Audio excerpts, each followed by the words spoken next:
Hoje eu vou falar sobre protozoários. É isso aí, protozoários do reino protista. Então, se você quer assistir uma aula pancada sobre protozoários, sobre suas características, sobre as suas doenças, velho, vem comigo que essa aula tá foda. Roda a vinheta, Charles Darwin.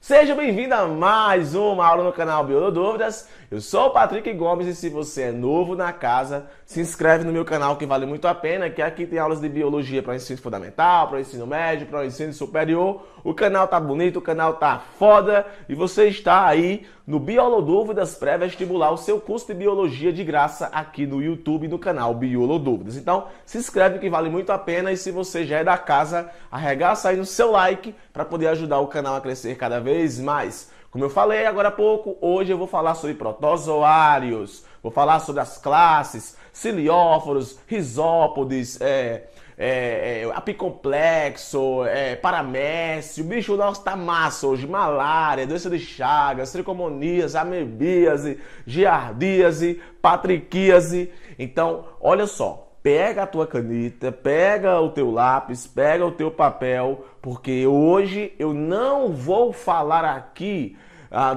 eu não quero que você se torne um especialista em protozoários.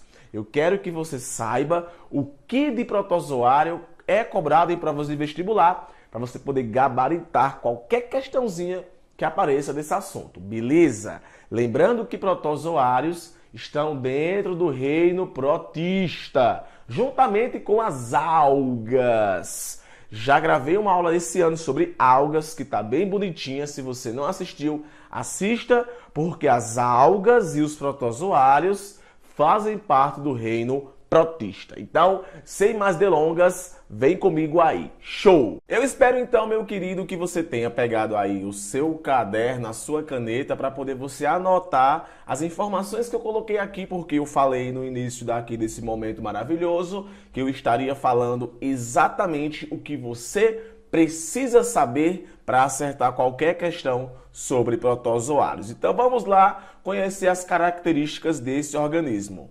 São eucariontes que ocorrem como células isoladas ou em colônias de células. Então você vai encontrar protozoários vivendo sozinho na lagoa aí de boa. Diga-se de passagem que muitos protozoários, eles vivem em ambientes marinhos e diga-se também de passagem que esses protozoários muitas vezes também podem viver em colônias. São unicelulares eucariotos. É uma expressão que adora cair em provas. Protozoários são unicelulares eucariotos. Eucarioto, né? Eucarionte porque vai possuir uma célula com um envoltório nuclear protegendo o seu material genético. Vai possuir organelas. Bicho, vai ser uma célulazinha bem complexa. A maioria é microscópica, ou seja, você não consegue enxergá-lo a olho nu. Eles são heterotróficos, ou seja, eles precisam se alimentar, eles não produzem seu alimento, eles não são fotossintéticos. Desse modo, eles sentem fome, não produzem carboidrato e tem que comer algum outro organismo. Padre, eles vão comer o quê? Brother, comem células, tá ligado? Então, os que vão ser parasitas, basicamente, vão estar comendo as nossas células. Mas também, muitos também comem bactérias, ok?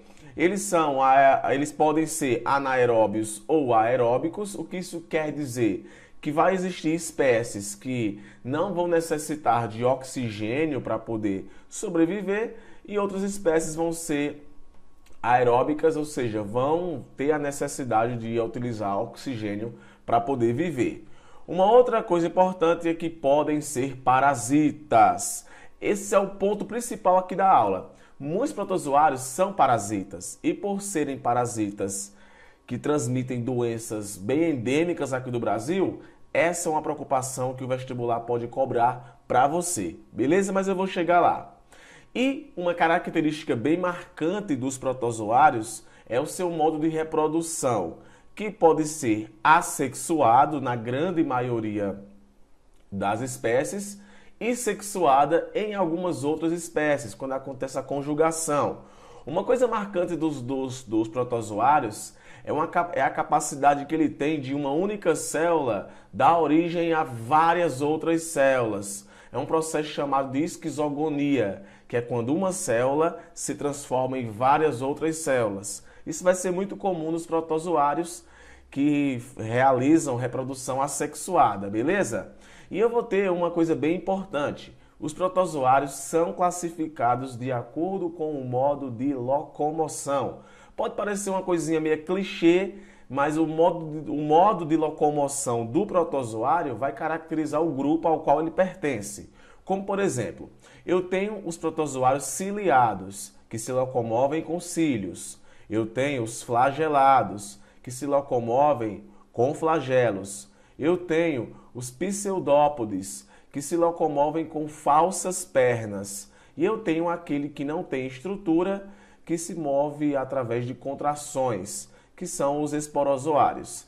Essa nomenclatura que eu coloquei aqui é uma nomenclatura bem simples, mas cada grupo de protozoário vai ter um nomezinho bem específico, mas esse nome também vai reportar a questão do seu modo de locomoção. Beleza? Uma outra coisa importante é que eu já falei anteriormente, mas eu coloquei aqui, eu não tinha lembrado, a maioria das espécies é marinha, podem ser comensais ou mutualísticos, ou seja, eles podem estar aí se alimentando de restos de alimento de um outro organismo ou podem realizar uma relação harmônica do tipo mutualismo, que é quando ambas as espécies ganham com a relação. Patrick, vai ter protozoário que vai realizar uma relação mutualística? Sim, sim, sim. Protozoários, aí eu poderia citar aqui o protozoário que vive na boca do cupim, que auxilia no processo de digestão. Beleza?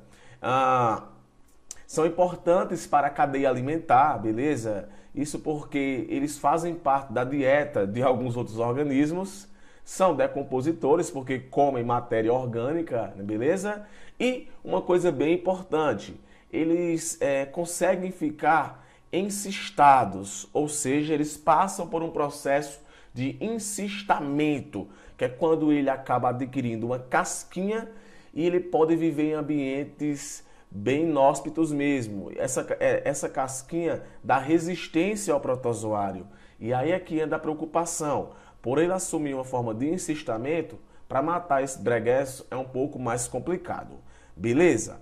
Bom, eu quero agora que você conheça, aqui são as características gerais. Eu quero agora que você conheça grupo por grupo e a doença que as doenças que vão ter representantes que podem transmitir doenças, beleza? A primeira é as amebas, que fazem parte aí do filo ou do grupo Rhizópoda. É um organismo que projeta a sua locomoção, ela é feita através de projeções. Projeções que acontecem com a sua própria membrana, no caso, membrana plasmática. E vai criar essas falsas, tá ligado? Essas falsas pernas. Então são pseudópodes porque se locomovem com falsas pernas. As amebas são invisíveis, podem viver em água, em ambientes úmidos e principalmente em água. Ela é aquática. E as amebas elas são importantes para a cadeia alimentar de vários outros organismos. Um ponto importante é que as amebas, determinado grupo de ameba, no caso a entomoeba histolítica, pode passar a doença chamada de amebíase. E a amebíase é uma doençazinha bem chatinha que promove uma tremenda diarreia. E aqui eu coloquei uma imagem representando como é que você adquire esse protozoário. Então aqui, olha só, você ingere o cisto do protozoário, vai lá para o seu trato intestinal e lá acaba se desenvolvendo. Para poder ficar mais fácil, eu coloquei aqui uma linhazinha bacana de raciocínio. Se liga, para poder pegar essa doença que é a amebíase. Ingestão do cisto parasita por meio da alimentação ou na água contaminada. Então perceba que não é uma doença transmissível de uma pessoa para outra. O cisto maduro. Degradação do cisto dentro do intestino. Então dentro do intestino vai haver a degradação desse cisto. Geração de trofozoítos, que é o estágio adulto do protozoário, que migram para o intestino grosso. Reprodução dos trofozoítos por fisão binária ou bipartição. reprodução assexuada dos organismos celulares. 6. Trofozoítos atravessam a parede do intestino grosso e invadem a mucosa intestinal. Na corrente sanguínea atacam outros organismos, outros órgãos, como o fígado, os pulmões e o cérebro. Aí vai acontecer o que chamamos de enquistamento ou também cistamento, o cisto maduro, o cisto com 4 núcleos, o cisto sai do hospedeiro através das fezes. Olha só, eu queria que você soubesse de uma coisa. Algumas doenças vai ter vetor, ao qual o mosquito vai estar picando e vai transmitir. Outras é o próprio contato com a alimentação que vai fazer com que você ingira esse cisto. Um dado importante é que eu quero que você lembre o que é hospedeiro definitivo e hospedeiro intermediário. Por que eu quero que você entenda isso? Porque alguns organismos eles precisam mudar de estágios. E a gente acaba classificando, a biologia, ou melhor, acaba classificando 2 tipos de hospedeiro. Aquele hospedeiro ao qual dentro dele acontece reprodução sexuada e aquele hospedeiro que dentro dele acontece a reprodução assexuada. Patrick, por que é bom fazer essa distinção? Porque algumas doenças que eu vou falar daqui a pouco vai envolver justamente isso. Então, eu repito, algumas doenças de protozoários, elas vão ter vetores. Quando eu for falar aqui da primeira doença de vetor, eu vou citar para você o que é essa diferença de hospedeiro definitivo e intermediário. Por que eu estou dizendo isso? Porque aqui no caso da amebíase, perceba que não teve nenhum vetor. Só existe mesmo um hospedeiro que, no caso, são os humanos. Beleza? Então aqui nós temos um outro grupo que são os cilióforos, que são os ciliados que eu falei para você no início da aula. Os ciliados vai ter como principal representante o paramécio. E o paramécio, ele adora cair em prova de vestibular porque ele é bem peculiar. Primeiro, ele possui 2 núcleos. É um protozoário que vai possuir 2 núcleos. O macronúcleo e o micronúcleo. Um núcleo vai estar envolvido com as questões genéticas do próprio organismo, né? Carrega o material genético. E o micronúcleo vai estar fragmentos de DNA de resistência do protozoário. Então, fragmentos de DNA vão estar ligados a fragmentos de DNA que caracterizam resistência ao organismo, vão estar aqui nesse micronúcleo. Então, você vai também ter aqui vacúolos digestórios.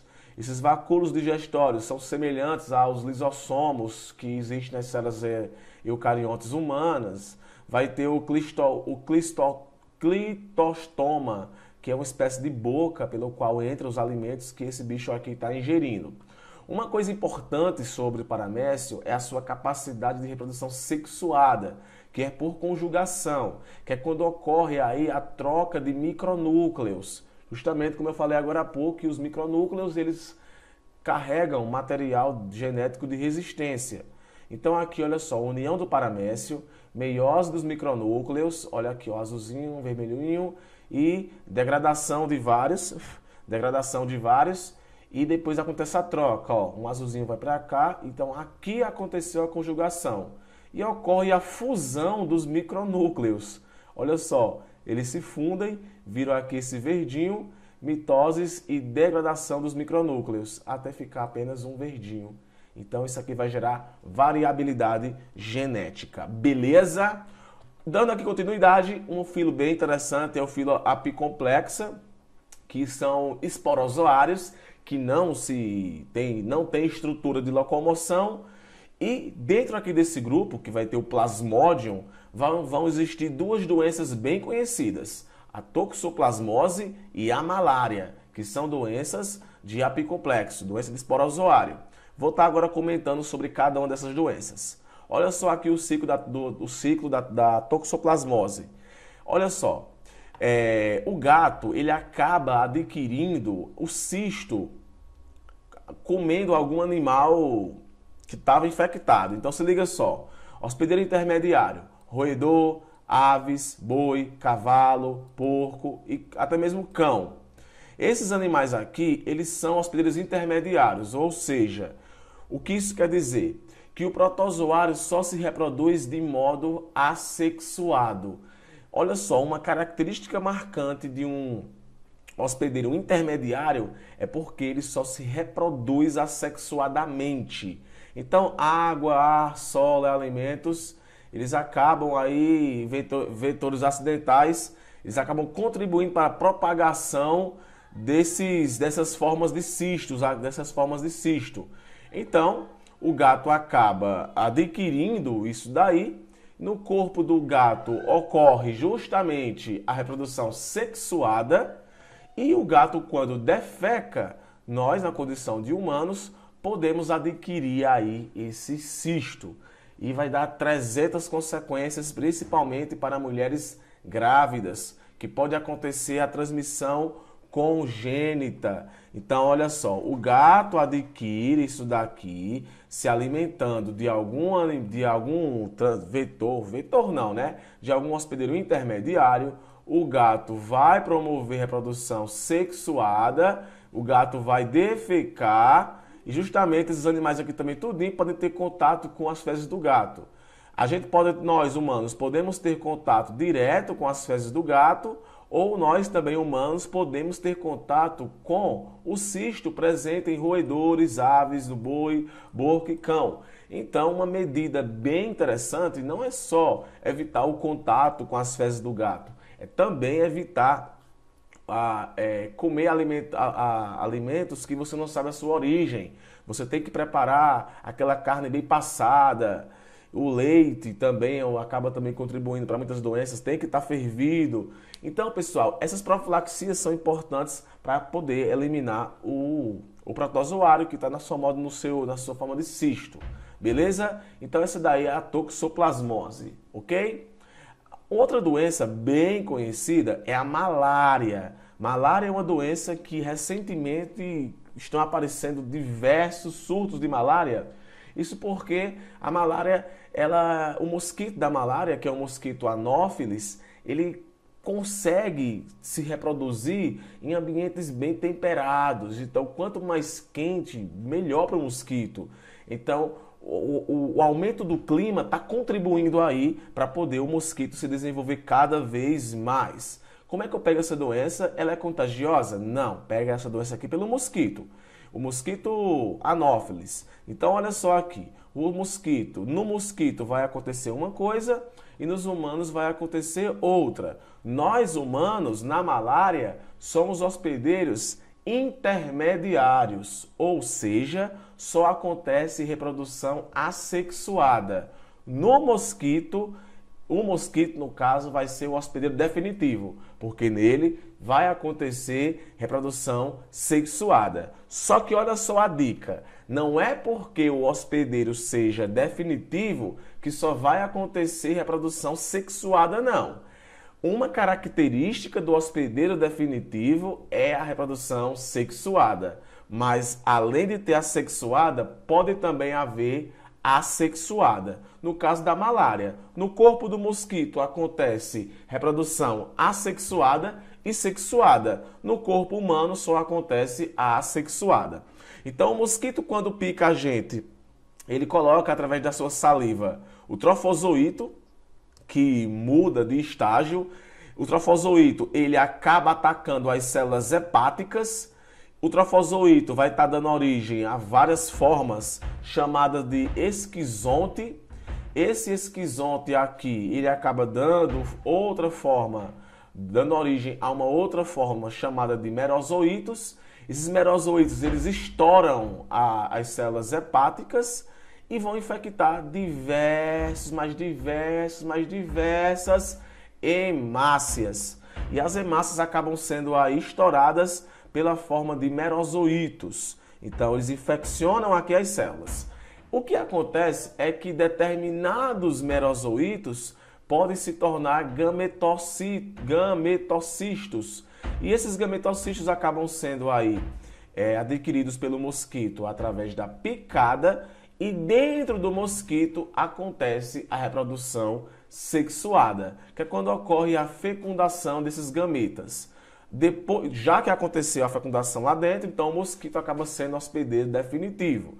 Depois que acontece a fecundação, no caso ocorreu a reprodução sexuada, vai dar origem ao que chamamos de ocineto, e esse ocineto vai estar dando origem a diversos ocistos e, consequente, aos esporozoítos, que surgem de modo assexuado.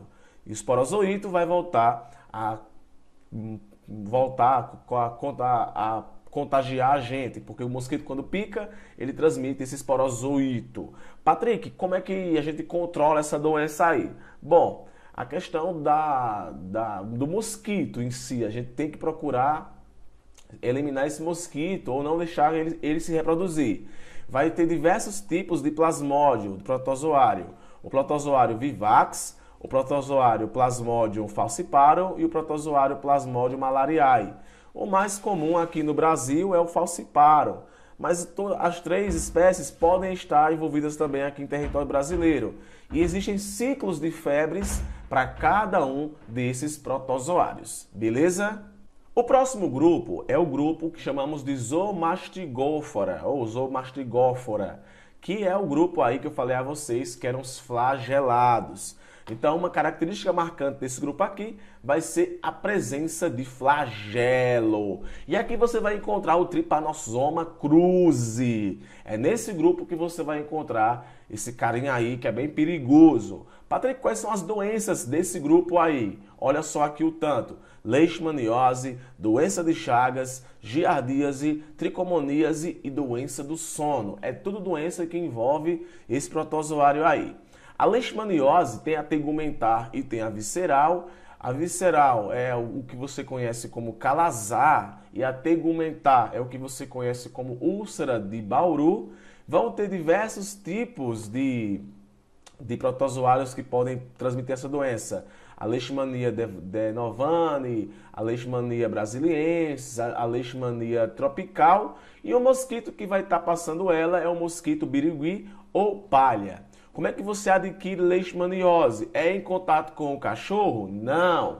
O cachorro passa para outro cachorro? Não. Você passa para outra pessoa? Não. É uma doença de mosquito. O mosquito, que é o mosquito flebotônio, ele acaba, eu chamo de flebotônio no popular, mas é flebotomínio. Esse mosquito aqui, ele adquire a forma do protozoário amastigota quando suga o sangue de uma pessoa infectada. No corpo do mosquito vai acontecer a reprodução assexuada dessa fase do protozoário chamada de amastigota. Vai estar dando origem a várias amastigotas que vão se diferenciar, vão aí se tornar de amastigotas, passam a ter o seu flagelozinho, que é bem comum, no caso os tripomastigotas que vão possuir esse flagelo, e esses aqui vão sofrer diversos tipos de reprodução aqui, até mesmo sexuada dentro do corpo do mosquito. E quando o mosquito pica a gente, ele coloca dentro aí da gente esse protozoáriozinho aí bem chatinho, que ele vem na mesma forma que o mosquito tirou, é a mesma forma que ele coloca na gente, que é a forma promastigota, beleza? Ou melhor, quando o mosquito pica a gente, ele pega na forma amastigota, que é a forma sem flagelo. Dentro do corpo do mosquito, ele vai se desenvolver e vai se reproduzir de modo até mesmo sexuado. E quando o mosquito pica a gente, ele não vai colocar dentro da gente a forma amastigota, não. Vai colocar dentro da gente a forma com flagelo, a forma promastigota, que vai entrar aqui dentro da gente. Eu chamei de tripomastigota porque também é esse nome que pode ser levado. E coloca aqui dentro da gente esse protozoário vai entrar dentro de macrófagos. Os macrófagos vão morrer porque esse protozoário consegue matar o macrófago, e essa forma promastigota vai sofrer diversas reproduções assexuadas, se tornando novamente a mastigota, beleza? Então aí é a leishmaniose. Outra bem conhecida é a doença de Chagas, que é também semelhante à leishmaniose. Note que os ciclos são bem semelhantes. Uma coisa acontece em um hospedeiro, outra coisa acontece em outro hospedeiro. Patrick, a questão da leishmaniose, como é que a gente pode aí ter uma profilaxia para isso? Eliminação do mosquito também, né? E o controle de cachorros que estejam contaminados. Aqui no caso, o Trypanosoma cruzi, a doença de Chagas, quem vai transmitir é o barbeiro. Então, o barbeiro é um animal invertebrado. Temos que ter cuidado com esse animal, então evitar que esse animal aí se desenvolva é importante. Então, casas de pau a pique, casas que tem madeira, são propícias a ter esse vetor, beleza? E a mesma coisa que acontece, a mesma coisa que aconteceu com a leishmaniose, acontece aqui com a doença de Chagas. O mosquito, o inseto, o barbeiro, ele, ao sugar o nosso sangue, ele acaba adquirindo formas do protozoário. Aqui, por exemplo, eu vou citar o caso aqui humano. No protozoário, o inseto pica e defeca ao mesmo tempo. O tripomastigota presente nas fezes entra pela ferida da mucosa. Então, note que lá, enquanto lá a mesma coisa que aconteceu na forma lá da leishmaniose acontece aqui. A forma flagelada é a forma que entra dentro da gente. Os tripomastigotas infectam células onde se transformam em amastigotas, então eles perdem o seu flagelo. Os amastigotas multiplicam-se dentro das células assexuadamente, então ele perdeu o seu flagelo e vai começar a se reproduzir assexuadamente. Os triponosomas então invadem as novas células diferentes do corpo, onde multiplicam-se como amastigotas. Então, além dele estar parasitando células basicamente musculares, eles também vão infectar pâncreas, fígado e coração. Os amastigotas transformam-se em tripomastigotas e destroem as células saindo para o sangue. Agora tem um pequeno detalhe. Patrick, onde é que está o mal nessa doença? Acontece, pessoal, que essa doença ela pode passar durante muito tempo assintomática. É interessante isso, né? Ela fica na forma aguda, depois fica na forma crônica, ou pode ficar na forma crônica e depois ficar na forma aguda. Uma marca também aparece, que é o sinal de Romana, que aparece quando você sofre a picada do mosquito, do inseto. Agora tem um pequeno detalhe. O perigo da doença de Chagas é a reação que o seu corpo tem para poder eliminar esse protozoário. O seu corpo tem uma defesa bem eficaz. E é essa defesa do seu corpo que pode comprometer a sua vida. Digamos que lá no seu coração tenha diversas formas amastigotas lá nas células cardíacas. Então os linfócitos, macrófagos, diversas células de defesa vão tentar eliminar dali aquele protozoário, o que pode acarretar morte do tecido do coração. Então, por isso que a doença de Chagas é tão perigosa. Não é o protozoário em si que destrói o coração. É o nosso sistema imunológico, na tentativa de nos proteger, é que, como consequência, pode prejudicar o coração. Beleza? Então, o protozoário acaba sugando aqui o nosso sangue de noite. É barbeiro porque ele pica essa região da barba e ele acaba aí adquirindo essa forma com flagelo, a forma tripomastigota. Dentro do inseto, do mosquito, do animal, vai acontecer a reprodução sexuada também. Transformam-se em epimastigotas no intestino do inseto, reprodução binária, transformam-se em tripomastigotas e novamente pica a gente e vai estar colocando dentro da gente esse protozoário. Patrick, por que tu está falando assim, pulando estágios? Porque eu quero que você entenda a síntese da coisa, porque é isso que cai em provas, beleza? A Giardia lamblia é uma doença de protozoário que é também do grupo dos gigomastigóforos, que você pega justamente consumindo alimentos contaminados. A giardia vai dar uma tremenda diarreia e, por fim, a tricomoníase, que quem passa tricomonas vaginalis, que é uma doença sexualmente transmissível, não manifesta-se tanto em homens, mais em mulheres, e a tricomoníase causa vaginite, ou seja, inflamação da vagina, e também pode promover uretrite, inflamação da uretra no homem. E é uma doença que pode ser pega através de toalhas molhadas. Então, uma mulher pode passar para outra com a toalha mesmo. A toalha pode passar. Pessoal, era isso que eu queria conversar com você. Se você ficou até aqui e gostou dessa aula, deixa o seu like, deixa a sua sugestão de um outro tipo de vídeo que talvez você queira que eu grave.